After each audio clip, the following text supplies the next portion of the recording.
आप सभी मित्रों का हरण चिंता ज्योतिष में स्वागत है। आज मैं आपको बताने जा रहा हूँ कुंडली मिलान व मंगल दोष। तो पहले हम आपको कुंडली मिलान के बारे में समझाएंगे। इसमें दिया है वर्ण, वश, तारा, योनि, मैत्री, गण, मुकुट, नाड़ी। अब ऊपर के चार वर्ण, वैश, तारा, योनि, अगर ये नहीं मिलते हैं, मैत्री अगर मिल जा रही है, नहीं 100%, 50% भी मिल रही है, तब भी विवाह कर सकते हैं। लेकिन भुकुट और नाड़ी दोष ये नहीं होना चाहिए। अच्छा, अब रहा गण। अगर गण भी मिल जा रहा है, ऊपर नहीं मिल रहा है, मैत्री और गण मिल रहा है, भुकुट नहीं मिल रहा है, तब भी जो है एवरेज शादी बन रही है। अब नाड़ी दोष अगर है तो लोग विवाह नहीं करते हैं, सबसे खराब नाड़ी दोष मानते हैं। वर्ण में क्या है? राक्षस है, मनुष्य है, देवता है। राक्षस का राक्षस से ही पटेगा, ना तो इसका मनुष्य पड़ेगा ना देवता से पटेगा, इन दोनों में पड़ सकता है। तो ये वर्ण हो गया। ग्रह मैत्री अगर मिल रहा है सबसे अच्छा माना जाता है। अब आपको हम नाड़ी दोष के बारे में समझाएंगे।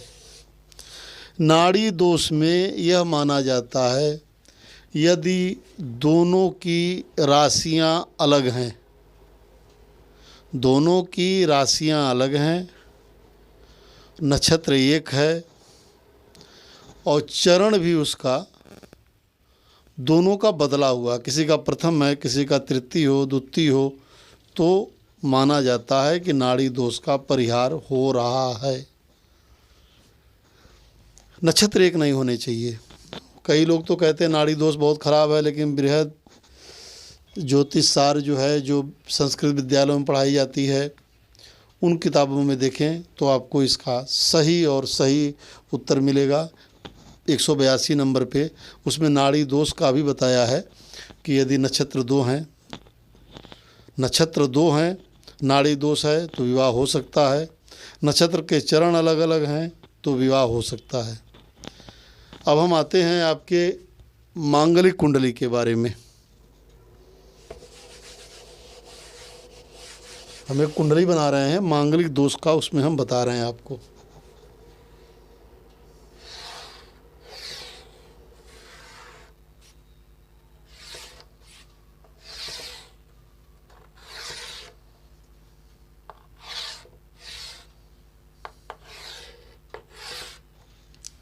देखिए, मंगल कहाँ कहाँ बैठता है तो मांगलिक दोष होता है।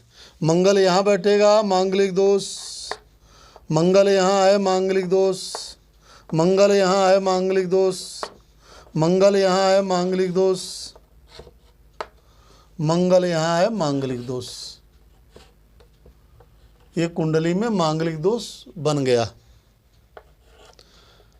अब इसमें कुछ ज्योतिषाचार्य क्या कहेंगे कि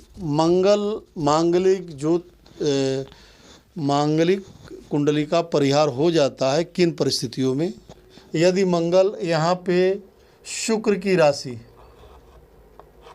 2 या 7 में बैठा है, मंगल यहाँ 1 या 8 में बैठा है, मंगल यहाँ 1 या 8 में बैठा है, मंगल यहाँ उच्च का होके मकर का बैठा हुआ है, मंगल यहाँ 9 या 12 गुरु की राशि में है, यहाँ 2 और 7 शुक्र की राशि में है, यहाँ अपनी राशियों में है, यहाँ पे अपनी राशि में उच्च का है, तो मंगल दोष का परिहार हो जाता है।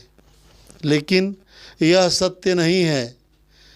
अब इसमें एक कंडीशन और है, वो देखना बहुत ज़रूरी है। जैसे मंगल किस नक्षत्रों में बैठा हुआ है। ये उग्र नक्षत्र है, ये तीक्ष्ण नक्षत्र है। उग्र नक्षत्र में भरणी हुआ, मघा हुआ और पूर्वा, तीनों पूर्वा नक्षत्र हुआ।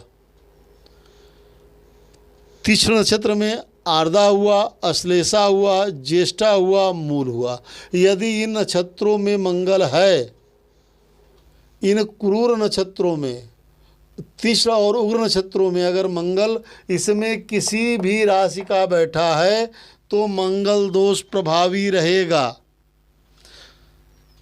तो आप लोगों को इस चीज़ का ध्यान रख करके तब विवाह का मिलापक मिलाना है। और मेरे ख्याल से आपको समझ में आ गई होगी बात। कुछ लोग कहते हैं 28 साल के बाद मंगल दोष खत्म हो जाता है। यह बताइए, अगर 28 साल के बाद मंगल दोष खत्म हो जाता है, अभी जो तलाक के या मांगलिक कुंडलियों के कारण जो मुकदमे चल रहे हैं, क्या वो 28 साल के बाद तो चल रहे हैं? वो तो ख़त्म हो जाने चाहिए।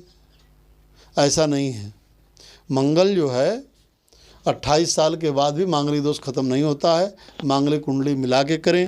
कुछ ज्योतिषाचार्य कहते हैं इन राशियों में मंगल दोष भंग हो रहा है, तो ठीक है, उनकी बात तो कुछ हद तक सही है, लेकिन यहाँ पे गलत हो जाएगी जब तक के नक्षत्र नहीं मिलाएंगे।